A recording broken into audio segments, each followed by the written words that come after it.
আজকের মূল্যমন্থনে সবাইকে স্বাগত। চলুন আর দেরি না করে সরাসরি আজকের গভীর জ্ঞানে ডুব দেওয়া যাক। ওম শান্তি। আশা করি আজকের আলোচনা আমাদের মনের ভেতরের অনেক গুরুত্বপূর্ণ প্রশ্নের উত্তর খুঁজে পেতে সাহায্য করবে। আচ্ছা, আমাদের সবার সাথেই তো এটা হয়, তাই না? জীবনের পথে চলতে চলতে কত রকম পরিস্থিতি আসে যেখানে বুদ্ধি একদম জট পাকিয়ে যায়। কি করব না, এই নিয়ে একটা দ্বন্দ্ব চলতেই থাকে। তো এই দ্বিধার ওপরেই আজ বাবা একটা খুব জরুরি প্রশ্ন তুলেছেন। বাহ, কি সহজ আর সুন্দর একটা সমাধান! বাবা এখানে বলছেন, আত্মাকে পবিত্র করার প্রক্রিয়াটা ঠিক যেন সোনা থেকে খাদ বের করার মতো। আর এই খাদ শব্দটা মানে ভেজালটা আমাদের আত্মার পুরো জার্নিটাকে কি দারুণভাবে ব্যাখ্যা করে দেয়। এই স্লাইডটা দেখুন, বিষয়টা একদম পরিষ্কার হয়ে যাবে। আমাদের আত্মা যখন শুরুতে ছিল, মানে সত্যযুগে, তখন ছিল একেবারে ২৪ ক্যারেট খাঁটি সোনার মতো, শতপ্রধান। কিন্তু তারপর এই যে ৬৩টা জন্ম আমরা পার করে এলাম, তাতে দেহ অভিমান, নানা রকম বিকার আর নেগেটিভ কর্মের এত খাদ মিশে গেছে যে আত্মা তার আসল তেজ আর শক্তি দুটোই হারিয়ে ফেলেছে। তাহলে এখন প্রশ্ন হল, এই খাদ বা ভেজাল দূর হবে কিভাবে? উত্তর হল বাবার স্মরণের অগ্নিতে। আর সবচেয়ে মজার ব্যাপার কি জানেন? এই আগুন কিন্তু কষ্ট দেওয়ার মতো কোনো আগুন নয়, এটা হলো খালেস ভালোবাসার আগুন।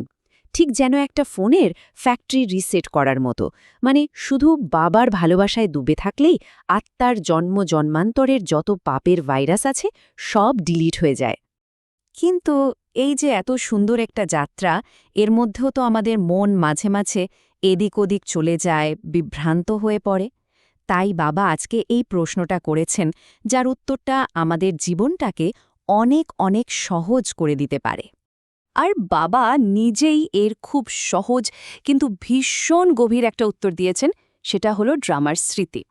মানে যা কিছু ঘটছে বা ঘটেছে সেটা আগেও হুবহু ঘটেছে, আবার ঘটবে, কিছুই নতুন হচ্ছে না।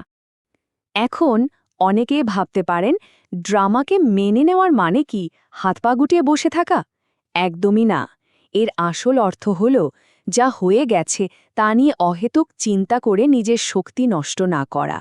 যখন আমরা বুঝি যে যা হচ্ছে তা পূর্ব নির্ধারিত, তখন আমরা পরিস্থিতির উপর একটা ফুলস্টপ দিয়ে দিই। এতে কি হয়? অনুশোচনা বা রাগে যে এনার্জিটা নষ্ট হচ্ছিল সেটা বেঁচে যায়, আর সেই এনার্জিটা আমরা সামনে ভালো কাজ করার জন্য ব্যবহার করতে পারি। ড্রামার এই জ্ঞানটা না আমাদের একটা অনেক বড় ভয় থেকেও মুক্তি দেয়।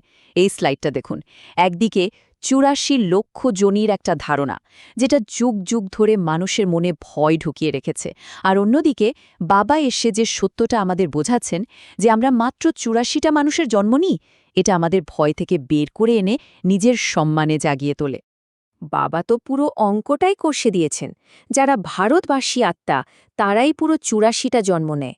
সত্যযুগে সূর্যবংশী হয়ে ৮টা জন্ম, তারপর ত্রেতাযুগে চন্দ্রবংশী হয়ে ১২টা জন্ম, আর তারপরে দাপর আর কলিযুগ মিলিয়ে বাম মার্গে ৬৩টা জন্ম। ব্যাস, এই জ্ঞানটা আমাদের বুদ্ধিকে একদম পরিষ্কার করে দেয়। তো এই সমস্ত জ্ঞানকে জীবনে কাজে লাগানোর জন্যই বাবা আজ একটা খুব শক্তিশালী বরদান দিয়েছেন। সেটা হলো সাক্ষী দ্রষ্টা হওয়া, মানে একজন ডিট্যাচড অবজারভারের মতো সব কিছু দেখা। কিন্তু সাক্ষী হওয়ার মানে কি কঠিন হয়ে যাওয়া, পাষাণ হয়ে যাওয়া? না, একদমই নয়। এই স্লাইডের উদাহরণটা দেখুন, কি অসাধারণ। সহানুভূতি বা সিম্প্যাথি হল চোরাবালিতে ডুবে যাওয়া মানুষটাকে দেখে নিজেও তার সাথে ঝাঁপ দেওয়া, ফল দুজনেই ডুবে যায়।